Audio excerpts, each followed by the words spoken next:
warahmatullahi wabarakatuh. Bismillahirrahmanirrahim. Wassalatu wassalamu ala rasulil amin wa alihi wa sahbihi ajma'in. Rabbi shrah li sadri wa yassir li amri wahlul 'uqdatam min lisani yafqahu qawli. Allahumma ighfir lana wa lil muslimin ajma'in ya rabbal alamin. Kita sambung pengajian tafsir yang mungkin sebelum ini telah dibaca oleh Al-Fadhil Ustaz Ashraf. Saya difahamkan sampai ke ayat yang 62 daripada surah An-Nisa. A'udzu billahi minasyaitonir rajim. Bismillahirrahmanirrahim. فكيف إذا أصابتهم مصيبة بما قدمت أيديهم ثم جاءوك يحلفون بالله إن أردنا إلا إحسانا وتوفيقا أولئك الذين يعلم الله ما في قلوبهم فأعرض عنهم وعظهم وقل لهم في أنفسهم قولا بليغا صدق الله العظيم. فكيف إذا أصابتهم مصيبة, bagaimanakah hal keadaan orang-orang munafik? Ini menceritakan tentang beberapa sifat orang-orang munafik. Bila ayat sebelumnya juga menceritakan sifat orang munafik, iaitu mereka ni suka mencari jalan agar menggagalkan pekerjaan orang Islam, nak mengganggu dan menggugatkan pekerjaan orang Islam dengan cara menghasut para sahabat Nabi sallallahu alaihi wasallam yang rapat dengan mereka, sahabat-sahabat mereka sebelum Islam. Mereka menghasut berbagai-bagai hasutan agar tidak buat itu, tidak buat ini. Termasuklah beberapa pekerjaan, iaitu mereka apabila Islam mula, Rasulullah mula sampai hijrah ke Madinah, antara tindakan utama orang munafik adalah mereka kempen agar tidak membantu Rasulullah SAW dalam semua bentuk makanan, sumbangan, apa saja. Dan mereka menganggap dengan cara pemulauan mereka, itulah Islam akan terkubur dan Rasulullah akan keluar dari Madinah. Tetapi gagal. Akhirnya Islam tersebar juga di Madinah. Dan mereka buat lagi berbagai cara, iaitu dengan menghasut sahabat-sahabat agar jangan mempercayakan apa yang dibaca oleh Rasulullah. Selalunya bila sahabat baru keluar daripada majlis Rasulullah SAW, kadang-kadang orang munafik ni, dia yang tak pergi dan sebagainya, dia tanya apa yang Muhammad bacakan. Dibacakan ayat demikian, dia kata itu tak betul, sebenarnya begini dan begitu. Dia menafsirkan supaya memberi pemahaman yang salah, yang buruk terhadap Al-Quran dan juga Islam itu sendiri. Dan bila kadang-kadang mereka sendiri hadir dalam majlis Rasulullah SAW, diceritakan di akhir surah Taubah, bila mereka berada di ketika mana ayat diturunkan dan Rasulullah membacakan beberapa ayat Quran. Bila Rasulullah baca ayat Quran, orang munafik pun ada, tapi mereka duduk belakang, mereka sembang-sembang, bising-bising dengan suara yang tujuan mereka nak mengganggu sahabat-sahabat lain supaya jangan dengar ayat yang dibacakan oleh Nabi sallallahu alaihi wasallam. Ini antara sifat-sifat orang munafik yang disebut dalam Al-Quran. Begitu juga dalam ayat ni Allah Taala sebut ayat sebelumnya, bila dikatakan kepada mereka, marilah kita tunduk kepada hukuman yang diturunkan oleh Allah dan Rasul, nescaya kamu akan melihat sikap-sikap orang munafik ni nak menghalang manusia dengan sekuat-kuat kudrat mereka, agar mereka agar kamu tidak mendekati dan mengikuti tunjuk ajar oleh Rasulullah SAW. Sebenarnya ayat ni diturunkan berlaku perselisihan di antara seorang kaum Ansar dengan orang Yahudi, di kalangan orang munafik dengan orang Yahudi. Ketika itu orang Yahudi kata, jom kita pergi kepada Rasulullah. Adalah perselisihan mereka, jumpa Rasulullah agar Rasulullah jatuhkan hukuman, tentukan yang mana betul, yang mana salah. Maka orang munafik kata, tak payahlah pergi jumpa Muhammad tu, jom kita jumpa Ka'ab bin Al-Ashraf, iaitu pemuda orang Yahudi. Dia ni dah dikira sebagai Islam walaupun dia munafik. Dia kata tak payah jumpa Muhammad lah, kita jumpa Ka'ab bin Ashraf, orang Yahudi je, biar dia buat keputusan. Tujuannya adalah kerana kalau dia bimbang, kalau kes ni dibawa kepada Nabi, dia akan kalah. Nabi akan tahu rahsianya. Sebab tu dia nak bawa kepada Ka'ab bin Ashraf, kerana Ka'ab bin Ashraf ni mungkin boleh dirasuahkan, ataupun mungkin kenalannya boleh memenangkan dia. Jadi sebab tu Allah Taala sebut pakai yasudduna anka sududa, kamu akan lihat orang munafik ni akan cari jalan-jalan agar jangan kamu percaya kepada hukuman Allah dan Rasul. Fa kaifa idza asabatuhum musibatu bima qaddamat aydihim thumma ja'uka yahlifuna billah in aradna illa ihsana wa tawfiqa.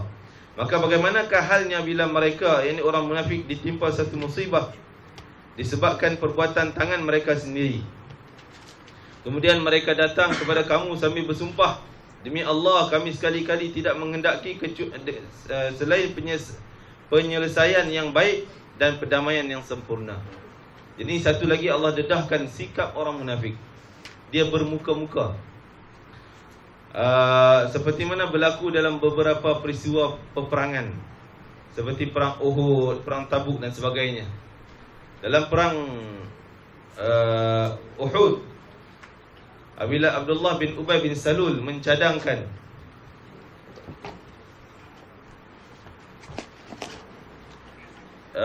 dia mencadangkan agar perangan Uhud itu berlaku di Madinah je. Tunggu musuh Islam masuk dalam Madinah, perang dalam Madinah je. Sebab bila berlaku peperangan dalam Madinah, dalam bandar Madinah, orang perempuan pun boleh jadi tentera kita. Dia boleh baling batu, boleh pukul dan sebagainya. Kanak-kanak pun boleh bantu, boleh baling batu dan sebagainya. Jadi dia seolah macam cadangan dia ni bernas, nampak bau, nampak baik, bagus. Tetapi bila sahabat lain yang bercadang bahawa kita perang di luar Madinah, kita keluar di Madinah, biar berlaku perangan di luar daripada kawasan Madinah. Kerana kalau berlaku dalam Madinah akan rosak bandar Madinah, biar berlaku di luar. Maka walaupun dari segi akal ni, nampak seolah-olah cadangan Abdullah bin Ubay bin Salul ni macam dia lebih bernas cadangan dia tu. Tapi Rasulullah tak terima cadangannya sebab nifak yang ada dalam hatinya. Maka Rasulullah ajak sahabat keluar. Ketika itu Abdullah bin Ubay bin Salul, dia dendam.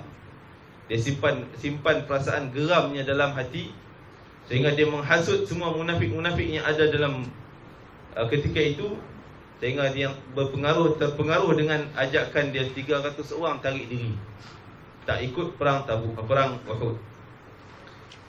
Jadi ini adalah bentuk-bentuk orang munafik. Mereka menghasut-hasut agar, dan bila selesai perang, kita tahu perang Uhud, tentera Islam ramai yang tergugur. Maka mereka ungkit, itulah tak ikut cadangan aku. Kalau ikut cadangan aku lebih menang, lebih bagus, lebih baik, dan demikian. Dan kalau keluar pergi perang Uhud, keluar mati je, aku tak pergi tak mati. Sehingga Allah turunkan beberapa ayat, aina ma takunu yudrikumul maut. Kamu duduk kat mana pun mati akan datang cari kamu. Jadi menunjukkan bahawa orang munafik ni dia akan cari peluang silap. Silap je dia, itulah aku dah cakap dah dulu, tak ikut cakap aku, demikian. Dan begitu juga bila berlaku satu musibah, maka dia akan datang tunjuk penyesalannya.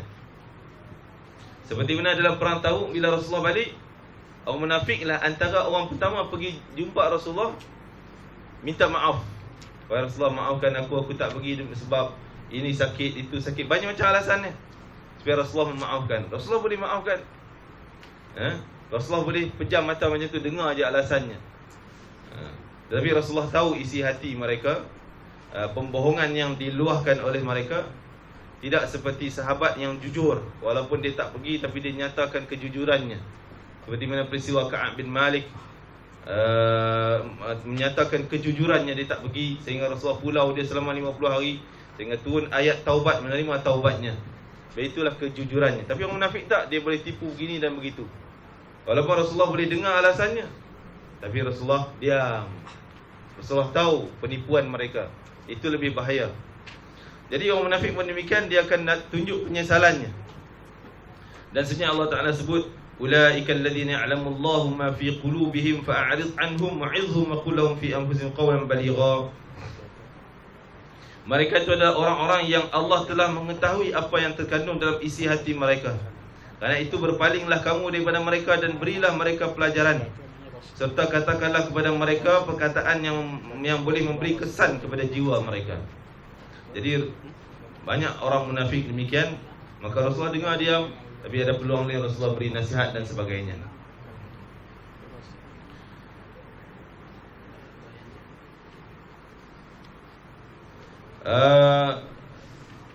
Rasulullah tidak memungkarkan kemunafikan, ataupun kenapa ada persoalan kenapa Rasulullah tak hukum yang munafik ni.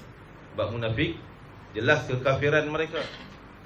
Walaupun nifak ni ada dua, iaitu munafik dari segi akidah dan munafik dari segi amalan. Munafik akidah iaitu dia nifak bab akidah. Zahirnya tunjuk Islam tapi dalamnya tak percaya, tak beriman pada Islam, tak beriman pada Allah, Rasul dan sebagainya. Itu munafik akidah. Ini terkeluar langsung, akidahnya rosak dan terkeluar dari Islam. Adapun munafik amalan, akan mungkin dia di sudut amalan saja, riak.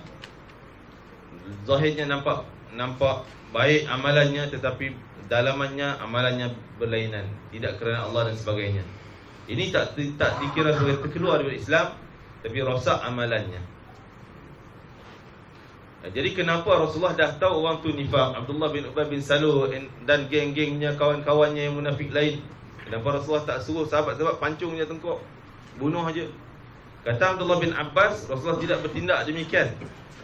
Sebab kalau Rasulullah bertindak demikian, membunuh orang munafik, sudah pasti orang luar daripada Islam akan tengok, apa ni, Muhammad membunuh orang Islam, bunuh kawan-kawan dia sendiri. Sebab orang luar tak kenal mana munafik, mana bukan munafik. Sebab kebanyakan orang munafik ni Rasulullah tak bongkarkan. Rasulullah tak kata dia ni munafik, orang ni munafik, orang ni munafik, tidak. Tapi hanya disimpan rahsia ni oleh beberapa orang sahabat sahaja yang tahu sifatnya. Sehinggalah Allah bongkarkan oleh peristiwa-peristiwa, barulah orang kenal, oh dia ni rupanya munafik dan sebagainya. Jadi inilah ayat yang ditujukan kepada orang munafik. Ayat ini dibacakan sehingga memberi kesan kepada orang-orang munafik. Mereka rasa gerun.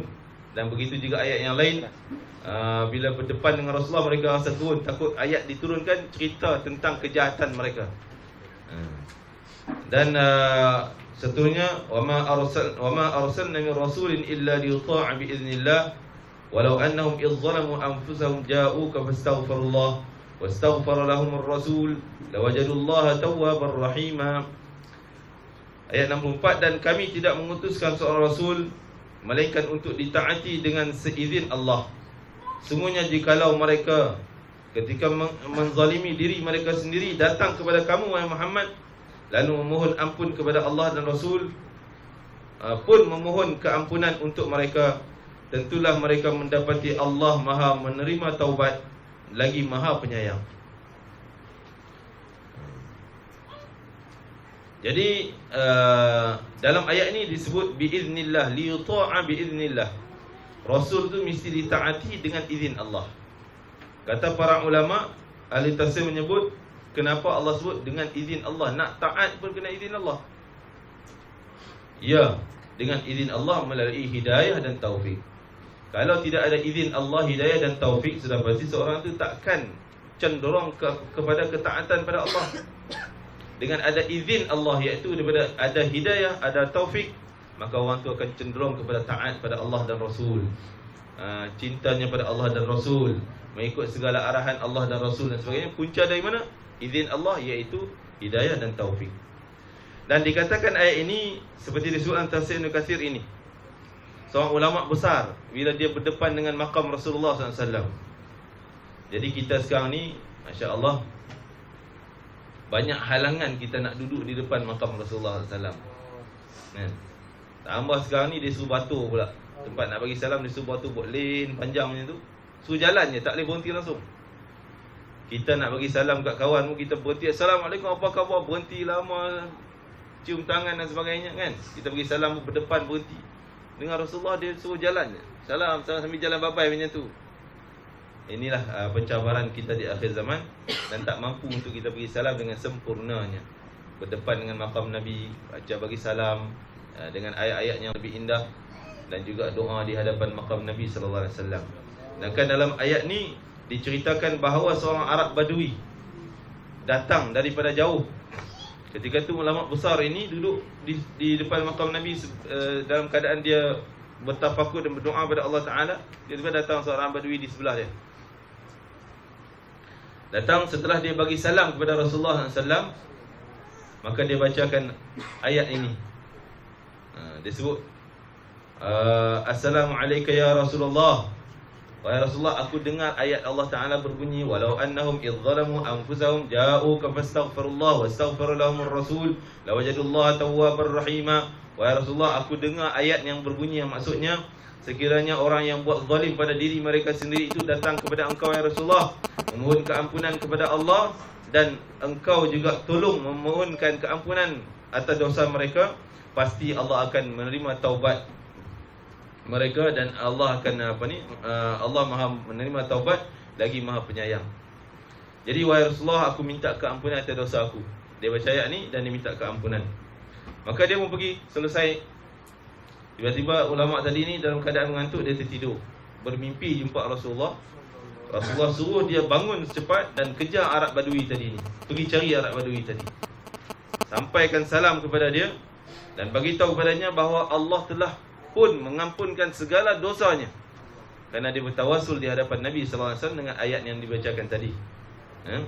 Jadi kita nak baca ayat macam ni memang tak ada kesempatan langsung. Dia halau, ya roh haji, jalan haji, roh bau as-salah dah roh lah, kan?